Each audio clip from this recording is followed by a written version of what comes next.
कभी आपने नाव नहीं, अब नाव में आप लोग कहाँ बैठे होंगे, मैं भी खुद नहीं बैठा हूँ।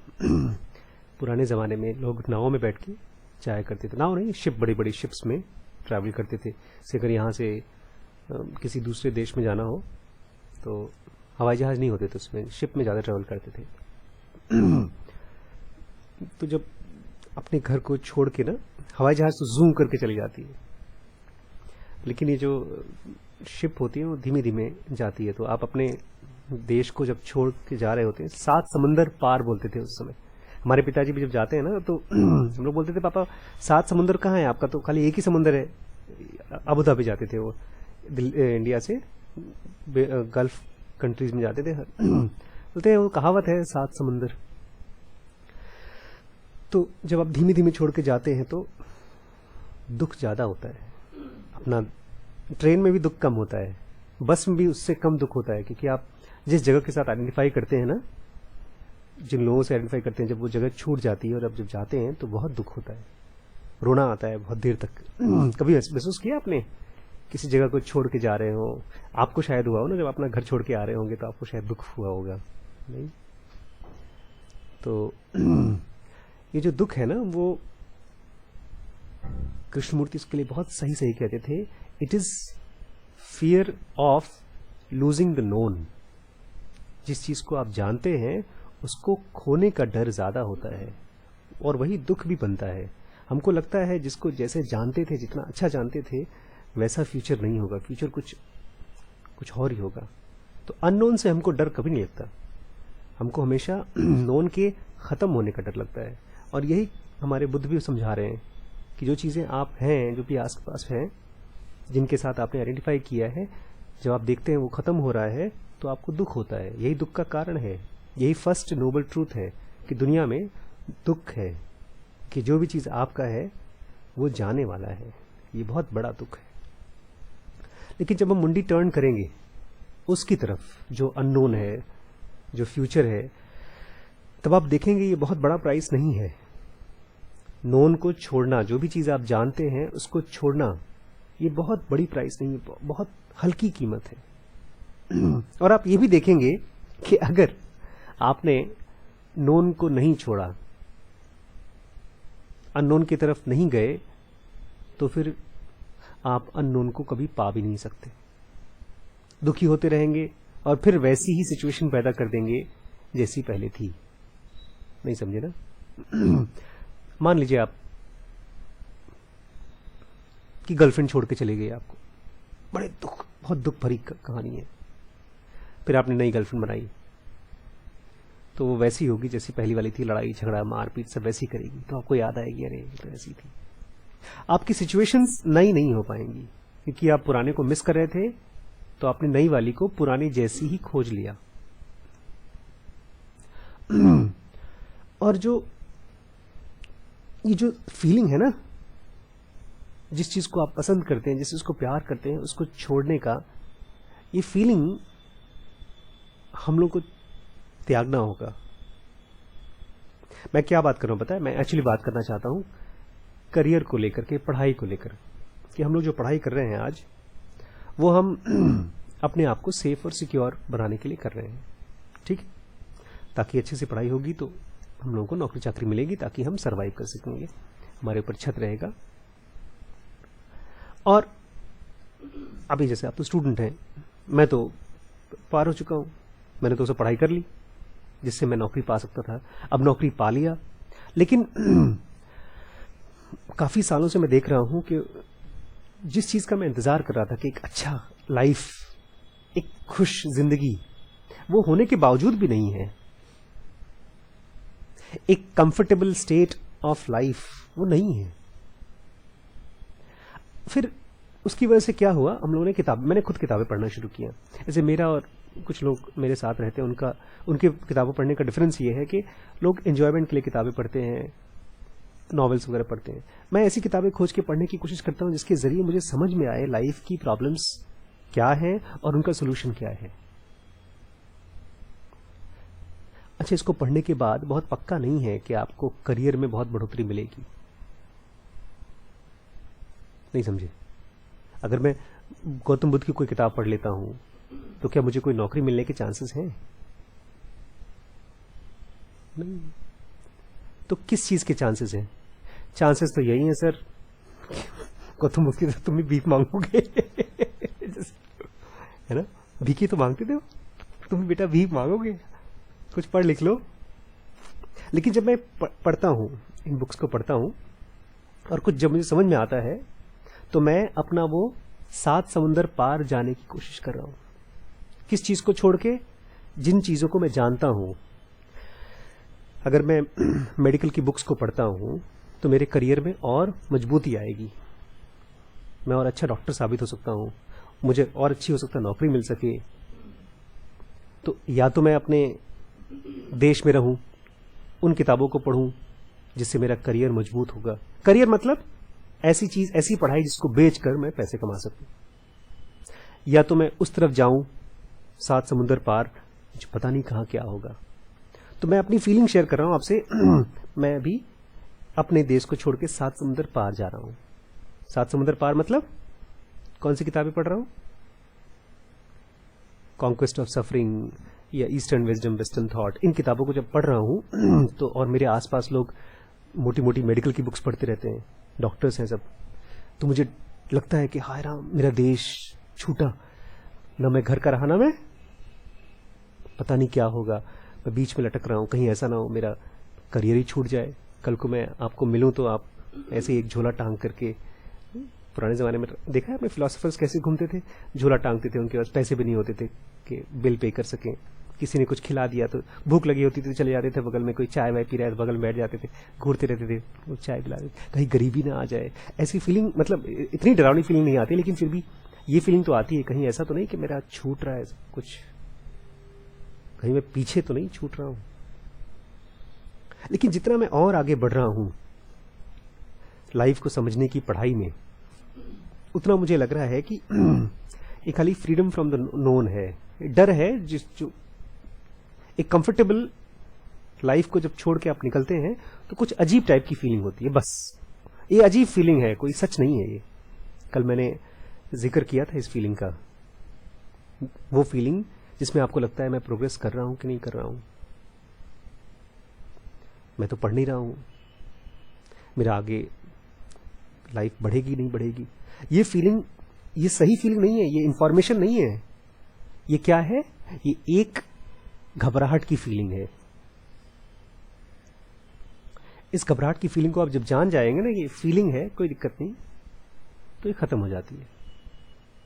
लेकिन ये फीलिंग रहती है और इसको एक्नॉलेज करने की जरूरत है, नहीं तो पता है क्या होगा, ये फीलिंग आपको फिर छोड़ने भी नहीं देगी, आपको पढ़ने नहीं देगी। क्यों पढ़ते हम लोग अननोन चीजों को? क्यों हम लाइफ, तो हमको लगता है कि हम जानते हैं लाइफ के बारे में सब कुछ हमारे आंख के सामने है, माँ बाप भी कहते हैं क्या जानना है तुम्हें।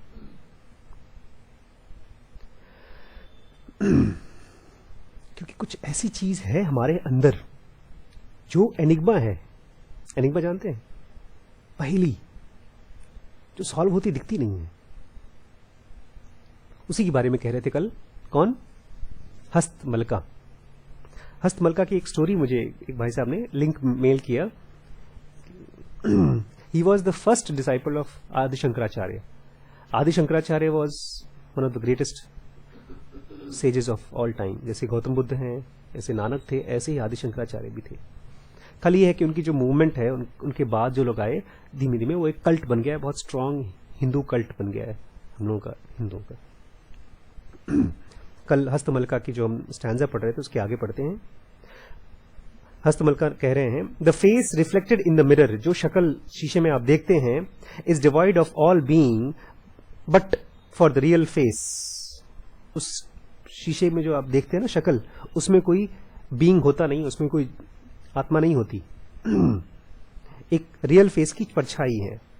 It is devoid of being but for the real face, for the soul's reflection in the heart, so the soul's reflection in the heart gives to mind the self-awareness which is my essence.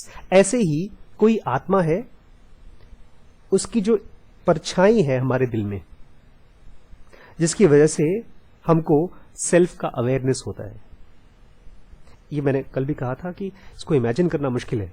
शीशे में देखिए आप, शीशे में जब आप मुंडी हिलाएंगे तो आपका सर हिलेगा, बच्चे तो बल्कि बहुत छोटे बच्चे होते हैं, कंफ्यूज हो जाते हैं शीशे को देखकर, उनको लगता है कहीं ऐसा तो नहीं कोई और चीज है, क्योंकि वो अपने हाथ को देखते हैं, एक यहाँ भी और एक यहाँ भी। ये तो आप जान जाते हैं कि आपका हाथ का मूवमेंट शीशे का हाथ का मूवमेंट सेम है, इसीलिए वो आपकी परछाई है। बहुत छोटे बच्चे नहीं जानते ये चीज। ये कह रहे हैं ऐसे ही एक खाली एक एल्गोरिदम क्या एलिगोरी है, एलिगोरी सिलोजिज्म है, सिलोजिज्म है जिसके जरिए आपको समझा रहे हैं कि कोई आत्मा है जिसकी परछाई हमारे अंदर दिखाई देती है, इसीलिए हमको मैं की फीलिंग आती है। If the mirror were to break, अगर शीशा टूट जाए, so too would the reflection, तो उसके अंदर जो परछाई बन रही हो खत्म हो जाएगा, टूट जाएगा। द फेस वुड रिमेन अनस्कैथ्ड, लेकिन आप शीशे में शक्ल जो बंदा देख रहा था उसकी शक्ल को तो कुछ नहीं होगा ना, उसको तो जरा खरोच नहीं आएगी। शीशा टूट जाए, इमेज टूट जाए, लेकिन शक्ल कुछ नहीं होगा। अलोन विदाउट रिफ्लेक्शन, वो अकेले खड़ा रहेगा।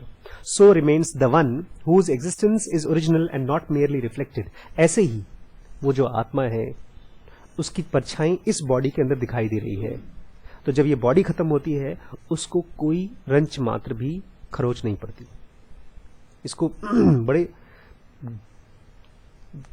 जलवे से बोला है कृष्ण जी ने गीता में, बोलते हैं आग उसको काट नहीं सकता, और क्या क्या था पता है, नैनम छिंदंती शस्त्राणी नैनम दहति पावक, न उसको पानी गीला कर सकता है, न तलवार काट सकता है उसको, आग जला नहीं सकती, तलवार काट नहीं सकता, पानी उसको गीला नहीं कर सकती। आप जब इसको खाली सुनेंगे ना पोएम की तरफ तो लगता है ठीक है, लेकिन अगर आप इमेजिन करिए कि कोई ऐसी चीज हमारे अंदर है जिसको आग टच नहीं कर सकता, हमारी उंगली को तो टच कर सकता है, तो कौन सी चीज है जिसको आग टच नहीं कर सकता, तलवार काट नहीं सकती, और वो जिंदा चीज है। बोलते हैं that original awareness in itself is the true being, वो ओरिजिनल अवेयरनेस मैं हूं, हस्तमलका कह रहे हैं। The pure one free from sense perception, ये वो प्योर वन हूं मैं, इसमें कोई सेंस परसेप्शन नहीं होता, कोई आभास नहीं होता। For only the ego feeds on sense perception, क्योंकि जो हमारा अहंकार होता है वो फीड करता है, उसका भोजन है सेंस परसेप्शन। आंख नाक कान से देखेगा, फिर उसको आभास होता है कि मैं हूं। मैंने उसमें पढ़ा था, बड़ी अच्छी कहानी थी, मुझे अच्छा भी लगा था उसको पढ़ के। योग वशिष्ठ में कहते हैं ब्रह्मा ने ऐसे जो पहले दानव बनाए थे, सबसे पहले जो असुर बनाए थे, उनके अंदर में सेंस ऑफ सेल्फ नहीं था, बच्चे जैसे थे वो, और जाकर उन्होंने देवताओं को मारना काटना शुरू कर दिया। देवता बेचारे हारने लगे, देवता भागे भागे गए ब्रह्मा के पास। कहानी है but it has some meaning behind it, इसको आप यूज भी कर सकते हैं। तो ब्रह्मा ने बोला ठीक है, अगर तुम उनको मारना चाहते हो, जब तक उनके अंदर में सेल्फ का सेंस नहीं है तब तक तुम उनको मार नहीं सकते, हरा नहीं सकते। तुम एक काम करो, उनको पहले अंदर सेंस ऑफ सेल्फ डेवलप करो, अपने होने का आभास। तो वो कैसे होता है, बोलते हैं उनको मारो मत, उनको डराओ, उनके पास जाकर पीछे से ऐसी डराओ। तो जब डराओगे तो देखेंगे तुम्हारी तरफ, जितनी बार वो तुम्हारी तरफ देखेंगे उनको अपना एहसास होगा। मारोगे तो मर जाएंगे, मर जाएंगे तो फिर से पैदा होते थे वो। ये अजीब लगा मुझे, किसी को डराने से क्या उनको सेंस ऑफ सेल्फ डेवलप होता है क्या? हाँ होता भी है। मैंने देखा है जिन लोगों को बचपन से आप खूब डरा के रखिए वो डरपोक बन जाते हैं, या तो रेबेलियन बन जाते हैं। रेबेलियन जानते हैं क्या होता है? उग्रवादी जो होते हैं रिबेलियन होते हैं, वो अपने आप को प्रूव करना चाहते हैं कि हम दुनिया में हैं, हमारी कोई औकात है। जब ये ट्विन टावर तोड़ा गया, क्या लगता है आपको क्यों तोड़ा गया ट्विन टावर? उससे क्या हासिल होने वाला है? हजारों करोड़ की बिल्डिंग तोड़ दी, उससे कोई फाइनेंशियल प्रॉफिट हुआ? वो दिखाने की कोशिश की कुछ लोगों ने कि हमारी भी औकात है, तुम लोग अमीर अमीर बड़े बड़े देश के लोग हो, तुम्हें लगता है हम लोग कुछ नहीं है, हम हैं। ये सेंस ऑफ सेल्फ दिखाने की कोशिश की लोगों ने। जब भी कोई टेररिस्ट कहीं बॉम्ब अटैक करता है, उसको फाइनेंशियल कोई इनफैक्ट उसको लॉस होता है, उसमें तो कुछ पैसे खर्च करने पड़ते हैं उसको, लेकिन उसको फीलिंग आती है कि मैंने देखा, मैंने उस दिन श्रीश खेल रहे थे कैरम, हार गए उनके चिक्की के पापा के साथ, तो बेचारे दुखी थे कि मैं तो हार गया। तो हमने उनके अंदर में एक सेंस ऑफ सेल्फ डाला, हमने कहा अरे तुम हारे हो अंकल से, एक बड़े आदमी से हारना भी बड़ी चीज होती है। थोड़ा मुस्कुराने लगे, लेकिन तो हार क्या, बोलते हार गए लेकिन तुम बड़े आदमी से हारे हो। तो उसको एक सेंस ऑफ सेल्फ आया। तो ये जो हमने बोला उसको, जो उसने खेला उसको समझा, ये सब सेंस परसेप्शन है। और ये किस चीज को फीड करती है? ईगो को, ईगो की खुराक है। इसलिए रोज रोज हम लोगों को फाइट करना पड़ता है, रिस्पेक्ट चाहिए होता है, रिस्पेक्ट देना पड़ता है ताकि हम लोगों को महसूस हो कि हम कुछ हैं, ईगो है हमारा। For only the ego feeds on sense perception, क्योंकि हमारा ईगो ही है जिसको खाना है उसका sense perception. His nature can not be obscured by the senses, लेकिन जो ट्रूथ है, जो गॉड है, जो आत्मा हमारे अंदर कोई है, तो उसका जो नेचर है उसको आप ऑब्सक्योर नहीं कर सकते सेंस परसेप्शन से। ऑब्सक्योर मतलब जानते हैं, छुप जाना, जैसे सूरज को बादल छुपा देता है। Pure self awareness is my self. हम लोग जो देखते हैं ना, अभी फिलहाल हम लोग की जो कंडीशन है वो बॉडी है, इसलिए ये खाली हमारे लिए बातें ही हैं, लग रही हैं बस। आगे कह रहे हैं, as the single sun reflects itself on the surface of every water jar, धरती पर जितने भी पानी का जार होगा, जितने भी बर्तन होंगे, उन सब में सूरज की रोशनी चमकेगी अगर वो धूप में रख दीजिए आप। So our minds enlivened through the common cosmic light. ऐसे ही हर आदमी का जो मन है उसके अंदर में जो एनलिवेंड होता है, एनलिवेंड जानते हैं क्या होता है? उसके अंदर में जिंदगी आती है, उसके अंदर में लाइफ कहां से आती है? उस मेरे सेल्फ से। Through the common cosmic light that thought free awareness itself I am. मैं वो जिसके अंदर विचार नहीं होते, ऐसा अवेयरनेस मैं हूं। अभी आपको झेलने पड़ेंगे कम से कम, और 1 2 3 4 5 6 7 पैराग्राफ और झेलने पड़ेंगे पोएम के।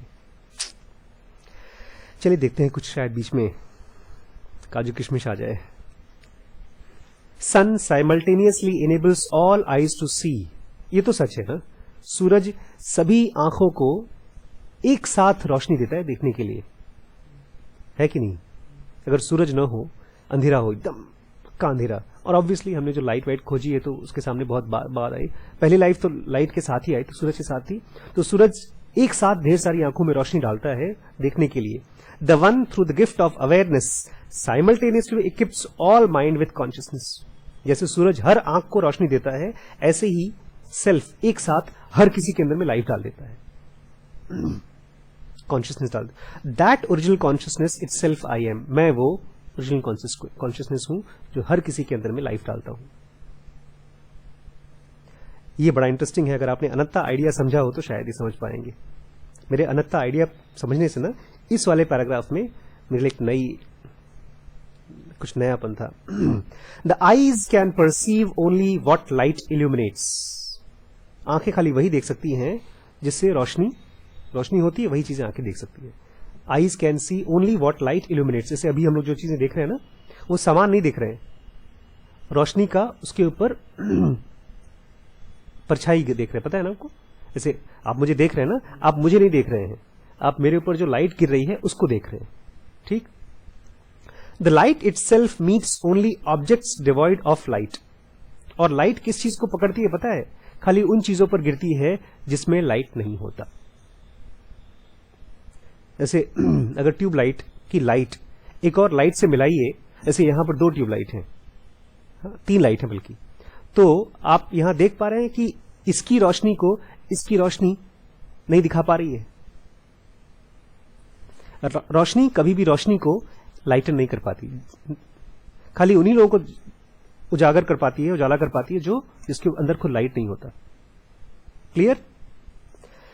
The light itself meets only objects devoid of light. One illuminating power in both light and I. और एक ऐसी चीज है जो दोनों को लाइट देती है, रोशनी को भी लाइट देती है और आंखों को भी। That unchanging awareness is my very essence. वो चीज मैं हूं जो मैं रोशनी को भी लाइट देता हूं, आंखों को भी लाइट देता हूं। सूरज की जब रोशनी सुबह बहुत तेज चलती है और आप टॉर्च दिखाने की कोशिश करते हैं तो क्या होता है? आपकी जो टॉर्च है वो जरा अंधेरे की तरह दिखाई देता है, डुबडुबा सा, बुढ़ा जैसा कुछ नहीं। सूरज की रोशनी इसको नहीं दिखा पाती, इसलिए भूल जाइए कि कोई और आपको बता पाएगा कि आप क्या हैं। कोई और चीज आपको दिखाई नहीं सकती कि आप क्या हैं। सेल्फ आपको इल्यूमिनेट करना है। अगर आपको अपने बारे में जानना है, आप अनंता हैं, आपकी सेंसेस उसको बता नहीं पाएंगी। कुछ और तरीके से आज मैंने बैठ करके थोड़ा सा वो किया, आपका प्रिज्म एक्सरसाइज किया। प्रिज्म एक्सरसाइज ये बताता है कि कैसे आप बाहर की तरफ ना देखें, अंदर की तरफ देखें। मैं आपको बताऊंगा बाद में प्रिज्म एक्सरसाइज कैसे करते हैं। The sun's reflection in moving waters appears to move of its own accord. समुद्र में, पानी में जब मूव करता है ना पानी, तो सूरज की जो रिफ्लेक्शन होती है, भाई साहब ध्यान दें, जो बेचारे पोएट होते हैं ना, उनको यही होती है कि कुछ लोग देखते रहें। हमारी खुराक है, ईगो हमारी खुराक है। आप जब उनको देखते हैं तो थोड़ा अच्छा लगता है। तालियां बजाइए, तालियां तालियां। सन की जो रिफ्लेक्शन है, जो सूरज की जो रिफ्लेक्शन है, इसमें ऐसा करिए ना, देखिए जब आपका मन कहीं डिस्ट्रैक्ट हो जाए तो मुझे बुलाने दीजिए, शर्माइए मत, ये मेरा काम है बुलाना आपको। आपको मैंने इसलिए नहीं बुलाया, देखिए आप कहीं और देख रहे थे तो थोड़ा सा मुझे लगा आप डिस्ट्रैक्ट हो गए हैं, तो ये मेरा काम है। जैसे लाइट का काम है कि अंधेरे के ऊपर गिरे, ऐसे ही जहां डिस्ट्रैक्शन है उस पर कंसंट्रेशन का काम है, उसको उसके ऊपर गिरे और उसको सीधा करे। ठीक है। जो सूरज की रोशनी है, सूरज की रिफ्लेक्शन, सूरज की रिफ्लेक्शन की रोशनी, the sun's reflection on moving water, जो हिलता हुआ पानी है ऊपर, जो सूरज की जो क्या चीज, रोशनी की reflection, reflection appears to move of its own accord. जब आप देखेंगे खाली पानी को और पानी में जो रिफ्लेक्शन मूव कर रहा है, आपको लगेगा वो अपने आप से हिल रहा है।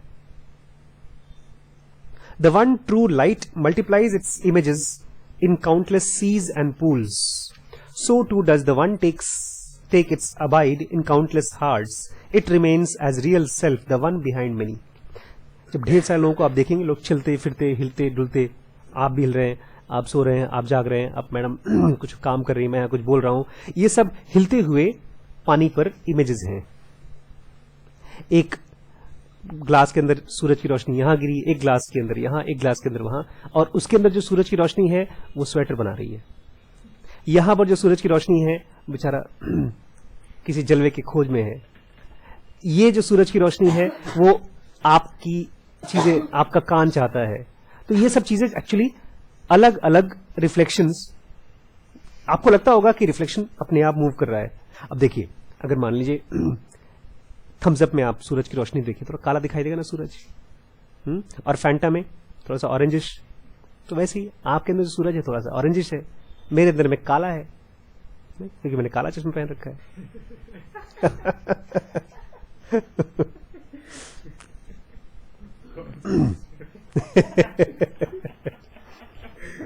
बेचारे जो बेवकूफ होते हैं, the fools with beclouded, उनको दिमाग में, मंद बुद्धि लोग, understanding think the sun put out when it's merely covered by passing clouds. जब लोग मरते हैं तो बेचारा बेवकूफ सोचता है कि सूरज खत्म हो गया, कहते हैं इसकी तो मर गया आदमी, उनको नहीं पता ये एक बड़ी खास चीज है। पता है, अगर आप, मैं उस दिन कह रहा था कि आपको श्रीश की तरह आप चीजों को सुनिए।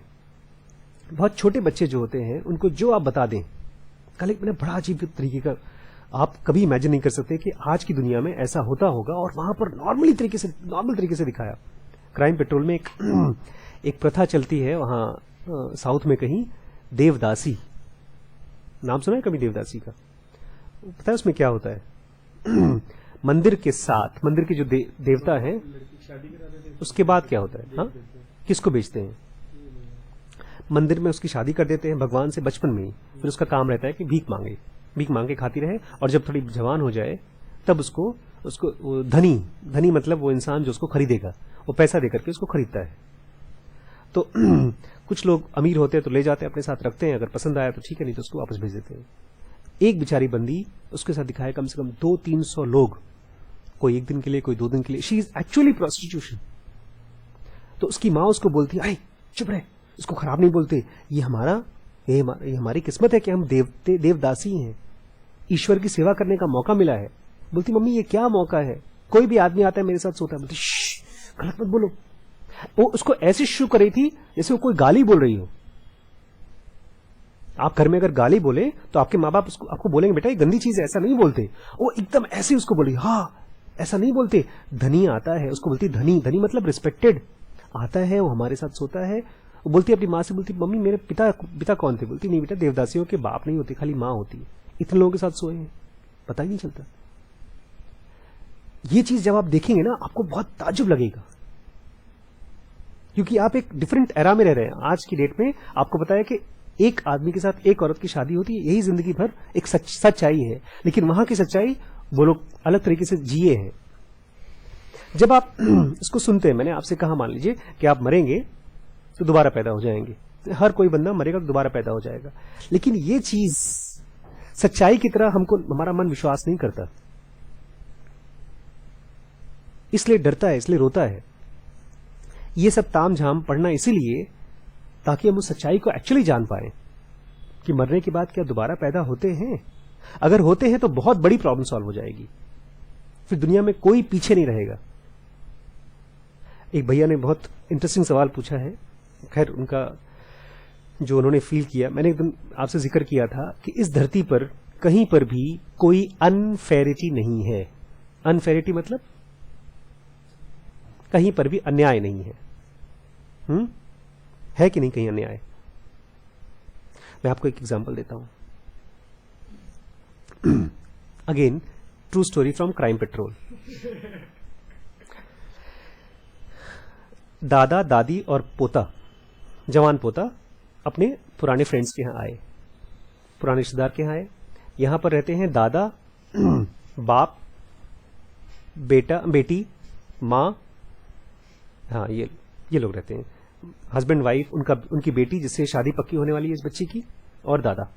अमीर लोग हैं ये लोग आए, और सुबह देखा तो दादाजी और उनका बेटा जिससे शादी होने वाली है वो दोनों घर से गायब हैं। 2 किलोमीटर दूर जाके या 10 कदम दूर जाकर, पता कितना दूर जाके उनको दोनों को मार दिया गया, खून कर दिया गया। कोई स्ट्रगल नहीं, कोई मारपीट नहीं, घर के अंदर बस, और उसी बेड पर औरत लेटी है, हस्बैंड को उठाकर, उसके बेटे को उठाकर लेकर गए, उसको मार दिया किसी ने। पुलिस इन्वेस्टिगेट कर रही, कोई समझ में नहीं आ रहा है, सुराग नहीं मिल रहा है। ये वही मैं बोला ना, आप गेस नहीं कर सकते कि डेस्टिनी कैसे कहां किसको पाती है, और आप कह रहे हैं कि लाइफ में कोई अनफेयरिटी नहीं है। सुनिए लाइफ की अनफेयरिटी। पुलिस ने सबसे इन्वेस्टिगेशन किया, सबसे पूछताछ की कि क्यों आए थे यहाँ पर। उन्होंने कहा कैजुअल विजिट, मिलने जुलने आए थे। तो बाद में पुलिस ने पूछा, और लोग और पूछा तो समझ में आया कि नहीं, कैजुअल विजिट के लिए नहीं आए थे, शादी के लिए आए थे, शादी पक्की करने के लिए आए थे। पुलिस को डाउट हुआ कि लगता है तुम जो लोग बोले थे कैजुअल विजिट, उनके ऊपर डाउट करना शुरू कर दिया, शायद इनको शादी पसंद नहीं थी इसलिए उन्होंने मरवा दिया। कोई प्रूफ नहीं था उनके पास। तब उन्होंने क्या किया, सभी का फोन रिकॉर्ड खोजना शुरू किया। किसी के फोन रिकॉर्ड में कुछ अजीबोगरीब नहीं मिल रहा था। लड़की का एक पुराना बॉयफ्रेंड, 4-5 साल 10 साल पुराना बॉयफ्रेंड, सॉरी 10 साल नहीं, 4-5 साल पुराना बॉयफ्रेंड, उसको पकड़ के खींच के लेकर आए। उसने कहा हाँ सर मैं उसको पसंद करता था, लेकिन मैं उसको मारूंगा नहीं, छोड़ दिया उसके बारे में सोचना मैंने, बहुत अमीर लोग थे हम, मैं शादी नहीं कर सकता था। उससे भी कुछ नहीं निकला। खोजते खाजते एक नंबर मिला उनको, टेलीफोन नंबर, और वो नंबर जब खोजा तो it was on fake ID. तो पुलिस ने उस नंबर का भी पिछले 3 महीने का रिकॉर्ड निकाला कि किस किस से बात हुई उस नंबर से। तो ज्यादातर जिन लोगों से बात हुई थी वो सब भी फेक आईडी वाले नंबर थे। तो और उनमें से एक फेक आईडी वाला नंबर अभी भी एक्टिव था। उस बंदे के पास गए जिसका फेक आईडी एक्टिव था, वो जेल में ही था। उसको पूछा तो उसने बताया कि हाँ मैं जानता हूं, इसका नाम बब्बन है, जिसने और वो किसको फोन किया था, लड़की के दादा को। तब पुलिस ने सोचा लड़की ने के दादा ने, और ये जो बब्बन था he was a history sheeter, मतलब उसका पुराना, उसके ऊपर केस वेस चल रहे हैं, कोई मर्डर का केस, कोई इस तरह के केस चल रहे थे। फिर इन्होंने ये खबर, पुलिस ने बता दिया सब, उनको जो मर्डर हुआ था उनके बच्चों को बता दिया कि ये लड़की के दादा का ही जान पहचान के लोगों ने मारा है। तो सबने यही मान लिया कि इन्होंने ही शायद मरवाया है। उनको बुलाया, फिर दादाजी को, बोलते आपको ये फोन आया था बब्बन का? बोलते हाँ आया था। बोलते आपने उससे मर्डर करवाया इसका? बोलते पागल हो गए, मैं ऐसा आदमी हूं क्या, आपको लगता मेरे बारे में मालूम करते? मुझे आया था 1 महीने पहले उसका फोन आया था, और मैंने फोन नहीं किया था, उसने फोन किया था। ही वॉन्टेड वो हफ्ता, एक गुंडा था वो, 15 लाख रुपए मुझसे हफ्ता मांग रहा था, मैंने नहीं दिया। 2-3 साल से मुझसे हफ्ते मांग रहा है, मैंने उसको मना कर दिया था। मैंने उसको बोला अगर दोबारा फोन करूँ तो बहुत मारूंगा। फिर क्या हुआ, फिर पुलिस ने उसको पकड़ा, बब्बन को, उसको लेकर आया। बब्बन ने बताया हाँ सर 3 साल से मैं उससे पैसे मांग रहा हूं, दे नहीं रहा है, तो मैं उसके घर से गुजरा तो मैंने 2 आदमी भेज दिए कि पकड़ के ले आओ उसको, लड़की के दादा को। 2 आदमी गए अंदर, कमरे में घुसे, दादा को उठाया, तब तक से वो बच्चा भी जग गया, उसको भी उठा लाया। जब बाहर आया तो उसने दिखा, बोलते किसको लेकर आ गए हो? बब्बर ने पूछा अपने आदमियों से। बोलते सर ये जो दिखा उसको फोटो दिखा दिया तो उसी को जो कमरे में दिखा उसको उठा लाए। बोलते ठीक है उठा लाया तो मार डालो उनको। तो वो खुद बोलता है सर रॉन्ग नंबर लग गया सर, मिस्टेक से मार दिया हमने, सही आदमी को नहीं मारा हमने। और आप कह रहे हैं कि लाइफ में फेरिटी है। क्या लाइफ में फेरिटी है? एक बच्चा कुछ नहीं पढ़ता है, वो फर्स्ट आ जाता है, बहुत तेज। फर्स्ट नहीं आता तो कम से कम वो तेज तो है, एक पेज पढ़ा इन्होंने सब याद हो गया। और आप और मैं जैसे लड़के जो हैं सुबह से लेकर शाम तक कलम घसते रहते हैं, कुछ भी समझ में नहीं आता। और आप बोलते हैं कि लाइफ में फेरिटी है। एक गोरा है, एक काला है, और आप बोलते हैं लाइफ में फेरिटी है। पपीता बेचारा 30 रुपए किलो बिकता है और वो अनार 100 रुपए किलो बिकता है, और आप बोलते हैं फेरिटी है।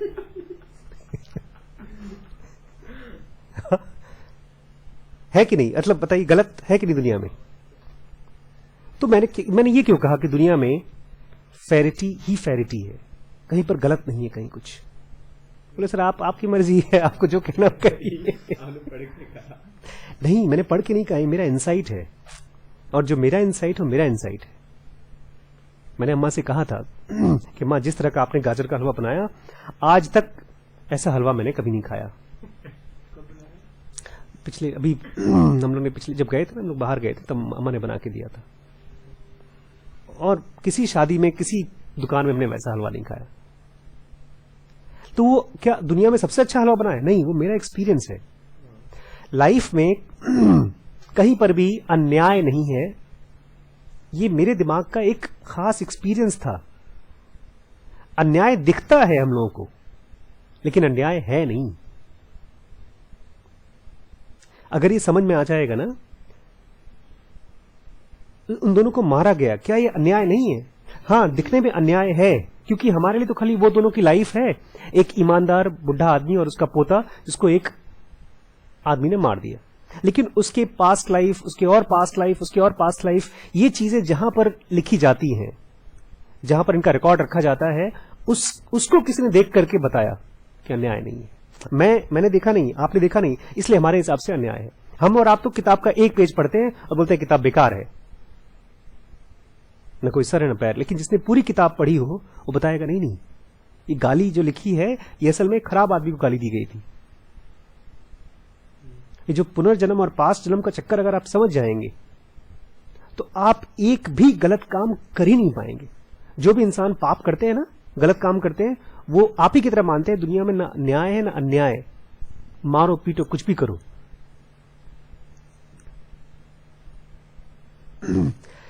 अगर इस चीज को आप नहीं समझना चाहते, किस चीज को? फूल्स विथ बी क्लाउडेड अंडरस्टैंडिंग, ऐसे बेवकूफ जिनकी समझ बंद रहती है, वो सोचते हैं कि सूरज की रोशनी जहां पड़ रही है, काला सूरज, गोरा सूरज, मिरिंडा सूरज, थम्स अप सूरज, ऐसा सूरज नहीं है।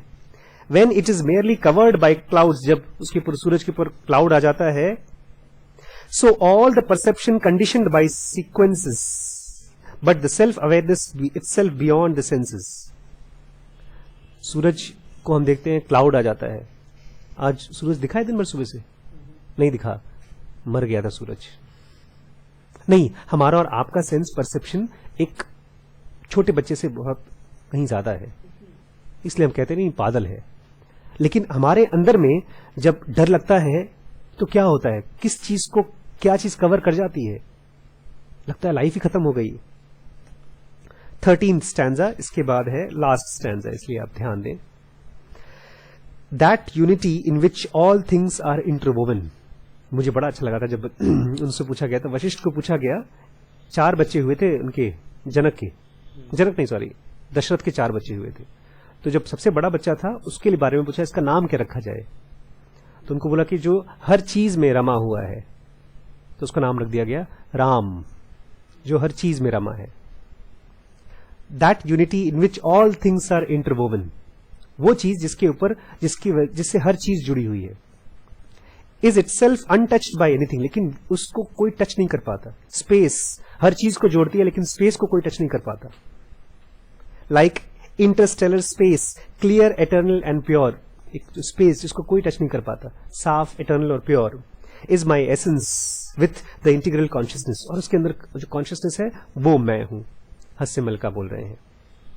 आखिरी stanza, the glitter of gem is manifold, जो जवाहरात होते हैं उनकी चमक अलग अलग होती है, depending upon how they are cut and placed, कैसे कैसे आप काटेंगे और कैसे रखेंगे उस हिसाब से उसकी चमक होती है। दस do you sparkle in countless hearts, इसी तरह से जो सेल्फ है वो अलग अलग हार्ट्स में अलग अलग तरीके से चमकता है, कहीं चोर की तरह चमकता है, कहीं बुद्ध की तरह चमकता है। O dearest God, O holy Vishnu, as the reflected moon in the turbulent water, जैसे चंद्रमा पानी में, टर्बुलेंट डिस्टर्ब पानी में उसकी चमक, provides the illusion of change and motion, आपको लगता है कि नहीं चंद्रमा हिल रहा है पानी में, लेकिन चंद्रमा एक्चुअली हिलता नहीं है। So only apparently does the true being change, खाली देखने में लगता है कि ट्रू बीइंग पैदा हो रही है और मर रही है, लेकिन ट्रू बीइंग को कुछ नहीं होता। ठीक, बिल्कुल। पोएम खत्म हुई। सहर जी खुद बोल रहे हैं, द पोएम में seem unsatisfying as a description of so important as a concept of a higher self. Higher self के बारे में अजीब गरीब चीज बोली, कहां सूरज, कहां पानी, कहां क्या क्या, कुछ समझ में नहीं आया कि क्या हस्तमलखा बोल रहे हैं। But can what is definition beyond all attributes be described, क्या जिसके कोई एट्रीब्यूट्स ही नहीं होते, कोई क्वालिटी नहीं होती आत्मा की, क्या ऐसी चीज को डिस्क्राइब कर सकता है कोई? हस्तमलखा क्या कर रहे हैं? तो वही बोलते हैं, आइए, एक आदमी ने उसको डिस्क्राइब किया था, बुद्ध ने। The Buddha perhaps the wisest of the wise, समझदारों से भी समझदार थे। कहते हैं मूर्ख बड़े कॉन्फिडेंस से बात करते हैं, और जो ज्ञानी होते हैं वो डाउट के साथ बात करते हैं। इसलिए गौतम बुद्ध जब भी बात करते थे वो शायद बहुत बोलते थे। वो भगवान होता है शायद, मुझे क्या पता, इसलिए वो वाइजेस्ट ऑफ द वाइज थे। Wisest of the wise men of East knew the sheer impossibility of describing the self in any other way whatsoever. वो जानते थे कि सेल्फ को डिस्क्राइब करना बहुत बहुत बहुत मुश्किल है, और उन्होंने एक्सपीरियंस किया था। पता है बुद्धू लोग क्यों कॉन्फिडेंस के साथ बोलते हैं? उनके पास अपना कॉन्फिडेंस नहीं होता। अरे डीएम साहब ने कहा है यार सेल्फ होता है, जब शहर का डीएम कह रहा है तो झूठ होगा क्या? तब उसका भरोसा किसी और के ऊपर होता है। The self as the pure being is devoid of every characteristic. जब तक जिसको आप जिस सेल्फ की बात कर रहे हैं, ये जो प्योर बीइंग होता है उसका कोई कैरेक्टरिस्टिक नहीं होता, उसकी कोई क्वालिटी नहीं होती। Now being devoid of all characteristic has a startling similarity to nothing. अब जो चीज जिसका कोई कैरेक्टरिस्टिक ही नहीं होता, हर चीज का कोई ना कोई कैरेक्टरिस्टिक होता है यार, पानी गीला होता है, आग गर्म होती है, यही तो उस चीज, और जो चीज का कोई कैरेक्टरिस्टिक नहीं होता वो किसकी तरह होगा? नथिंग की तरह, कुछ नहीं। Has startling similarity to nothing. Indeed the Buddhist anatta doctrine equates with nothing. इसलिए जो बुद्धिस्ट लोग अनत्ता बोलते हैं उसका सुनने में वो नथिंग की तरह लगता है। अनत्ता मतलब कुछ नहीं, not self. But the Buddha has new the sheer impossibility of denying the self. लेकिन बुद्धा जानते थे कि सेल्फ को डिनाई नहीं किया जा सकता। हमने उधर भी पढ़ा था, ये इसके पहले वाली क्लास में बहुत गहरे से पढ़ा था कि बुद्ध को कितना कंफ्यूजन के साथ लोगों ने समझा है। मैं खुद उसी में से था, मैंने आपको ये भी बताया था पहले कि मेरा बुद्ध जैसी किताबों को पढ़ने का मन इसलिए नहीं करना बंद कर दिया क्योंकि बोलता था नथिंग, सेल्फ मतलब नथिंग, तब करें क्या, तब खाएं पिएं क्या, कमाएं नहीं। हम जब मरने के बाद भी नथिंग हो जाएंगे और ध्यान करने के बाद भी नथिंग होंगे तो फिर इससे अच्छा मरना तो अपने आप ही हो जाएगा। ध्यान व्यान क्यों करना, क्यों अपने आप को तपस्या करना, है कि नहीं? लेकिन ये जो नथिंग है जिसको बुद्ध, अब मैं समझ पा रहा हूं, वो तो इतनी पावरफुल चीज है कि उसको इट्स वर्थ अंडरस्टैंडिंग। इसलिए बुद्ध का अपना तरीका था। He had therefore his own method of bringing home his point by using, उन्होंने एक नया तरीका यूज किया। उस तरीके का नाम है रिडक्शियो एड एब्सर्डम।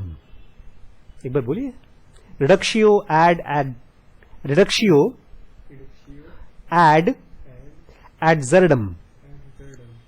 इसका मतलब है काटते जाओ काटते जाओ काटते जाओ जब तक कि फाइनल तुम्हारा चीज ना आ जाए। This method is suitable when the truth of an assertion cannot be proved positively but remains as residue when all other possibilities have been eliminated. जब किसी चीज को आप प्रूव नहीं कर सकते पॉजिटिवली, तब ये काम आता है। कोई इंसान है वो अभी तक उसके ऊपर कोई केस नहीं चला, कोई पुलिस केस नहीं हुआ, इनको आकर के बोलता है कि वो चोर है और उसके ऊपर कोई केस नहीं चला, तो आप कैसे प्रूव करेंगे कि वो चोर नहीं है? देखिए, अगर उसने चोरी की होती, केस चलता, तो हो सकता है प्रूव भी कर सकते, लेकिन उसने आज तक कोई चोरी नहीं की, तो कैसे प्रूव करेंगे कि उसने चोरी? आप उल्टे तरीके से बताएंगे। आप बोलेंगे देखिए उसको 10,000 रुपए दिया था परसों, वापस मिल गया इसलिए वो चोर नहीं है। ऐसे आप ढेर सारे एग्जांपल्स देंगे जहां पर वो चीज हो सकता था लेकिन नहीं हुआ। इसको बोलते हैं रिडक्शियो एड एडजर्डम, नेगेटिव थिंकिंग या नेगेटिव अप्रोच इसको बोलते हैं, negation approach. This method is suitable, ये तब काम आता है when the truth of assertion can not be proved, कि आप सीधे नहीं बोल सकते कि हाँ ये ऐसा है। असर्शन से काम नहीं प्रूव नहीं होगा। मैं कहता हूं ये आदमी चोर नहीं है, प्रूव करो। Supposing I can not prove by the positive method that you are a human being, मान लीजिए मैं आपको प्रूव नहीं कर सकता कि आप इंसान हैं, पॉजिटिवली प्रूव नहीं कर सकता, तो फिर मैं क्या करूंगा? And that only 3 other alternatives are possible. 3 और पॉसिबिलिटीज हो सकती है। आप भैंसे हो सकते हैं, आप बंदर हो सकते हैं, और आप एक गुरिल्ला हो सकते हैं। तो अब हम बोलेंगे कि गुरिल्ला की तरह आपने खुजली किया नहीं, लेकिन आप हंस रहे हैं इस बात पर, इसका मतलब गुरिल्ला नहीं हंसता तो आप नहीं। तो यही कह रहे हैं, if I show that other 3 do not meet the case, अगर मैं दिखा दूं बाकी तीनों केस मीट नहीं करता, then I have proved the truth of the fourth association. मैं आपको एक छोटा सा एग्जांपल भी देता हूं। मैं बहुत बार उसको बच्चों को पूछता हूं, एक क्विज की तरह। एक कमरे में 5 लोग हैं, ठीक है, उसमें से एक ने दूसरे को गोली मार दी। जो दोनों ने, जो मरा और जिसने गोली मारी, उन दोनों का नाम मुझे पता है, लेकिन कमरे में 3 लोग और हैं और पुलिस को ये बात पता नहीं है। आपको पूछा है मैंने शायद। अशोक ने सुनील को गोली मार दी, ठीक है, सुनील मर रहा था, अब गिरते गिरते उसने बोला अशोक ने मुझे मारा, ऐसे करके वो मर गया। तो आप पुलिस आई, उसने अशोक को सीधे पकड़ा और लेके चली गई। कैसे पुलिस को पता चला? वो बाकी तीनों के साथ खड़ा था। वो इसमें रिडक्शियो एड एडजर्डम काम करता है। नाम नहीं पता था पुलिस को, किसी का नाम नहीं पता था, लेकिन पुलिस ने नेगेटिवली, खैर इसमें तो कैरेक्टरिस्टिक था, बट नेगेटिवली मालूम किया। मैंने पिताजी से पूछा बहुत बार, कैसे पता? उसके हाथ में वो डर रहा था, वो पसीना आ रहा था, उसके हाथ में बंदूक था वगैरह वगैरह, सब मना कर दिया उन्होंने, ना ना ना ना। फाइनली पिताजी बोलते बाकी तीनों लेडीज थी। तो और अशोक जो है लेडीज का नाम नहीं होता। तो अब समझिए ये चीज मैं आपको क्यों बता रहा हूं, मैं इस पर जोर ये सहर जी भी क्यों दे रहे हैं, क्योंकि जो सोल का जो कॉन्सेप्ट है ये पॉजिटिव कॉन्सेप्ट नहीं है, फंसिएगा मत। अगर कोई भी कहता है भूत प्रेत, मरने के बाद आत्मा आपकी कहीं और चली जाएगी, ये हो जाएगा वो हो जाएगा, soul is a purely negative concept. अगर आपको सोल को समझना है, उसको खोजना है, तो नेगेटिवली खोजना पड़ेगा। कोई गुरु, कोई मास्टर आपको हेल्प नहीं कर पाएगा। और नेगेटिवली मतलब क्या? नेगेटिवली मतलब आपको अपने ही एक्सपीरियंसेस में अच्छाई और बुराई को, जैसे आप ही लोग हैं, बच्चे भी मुझसे पूछते हैं सर मैं क्या करूं, इस कंडीशन में मैं क्या करूं? तो उसमें आपने मेरी समझदारी को यूज करने की कोशिश की, अच्छाई और बुराई को डिफरेंशिएट करने के लिए, है कि नहीं? मान लीजिए आप जा रहे हैं बाहर, किसी ने आपसे 10 रुपए उधार मांगा, आपको समझ में नहीं आ रहा है मैं दूं कि ना दूं। अब मुझसे पूछते हैं सर मैं उसको उधार दूं कि ना दूं। तो उसमें आपका विजडम नहीं है तो मेरा विजडम यूज करते हैं, लेकिन आपको अपना ही विजडम यूज करना पड़ेगा, गलत डिसीजन लेना पड़ेगा, फिर उस गलत डिसीजन को सही करना पड़ेगा, ताकि आपका अपना डिसीजन आ सके, सही डिसीजन आ सके। जब आपका सही डिसीजन आएगा तब आपके अंदर में सोल का एक्सपीरियंस आ पाएगा। सोल का एक्सपीरियंस कोई और दे नहीं सकता आपको। ये नेगेटिव कॉन्सेप्ट है, इसलिए ढेर सारे लोग पढ़ते कुछ नहीं हो पाता, पूछते रहते हैं कुछ नहीं हो पाता। बिकॉज हम सब पॉजिटिवली खोज रहे हैं। सोल मतलब कोई चमकती हुई चीज, उसका कोई चमकन है नहीं उसमें। ये जो बोल रहे हैं ना, मैं वो प्योर कॉन्शियसनेस हूं और वो हूं, वो कुछ भी बोल दें, किसी और को वो एक्सपीरियंस नहीं दे सकते। हस्तमलका की स्टोरी ये है कि वो जो नेट पे कल मैंने पढ़ी, वो नदी के किनारे बैठे हुए थे, वो समाधि में बैठे थे पिछले जन्म में। समाधि जानते हैं? अरे काफी टाइम हो गया। आंख बंद करके बैठे थे। उनके बगल में कोई औरत बच्चा छोड़ के गई कि आप ध्यान रखिएगा। बच्चा नदी में डूब गया, मर गया। औरत आई, उसको देखा उन्होंने। तो कहानी ये लिखी है कि वो अपने आप को उस बच्चे के बॉडी में डाल दिया। And Hastamalaka was completely dull witted, mentally retarded child. ऐसा एक बच्चा और है।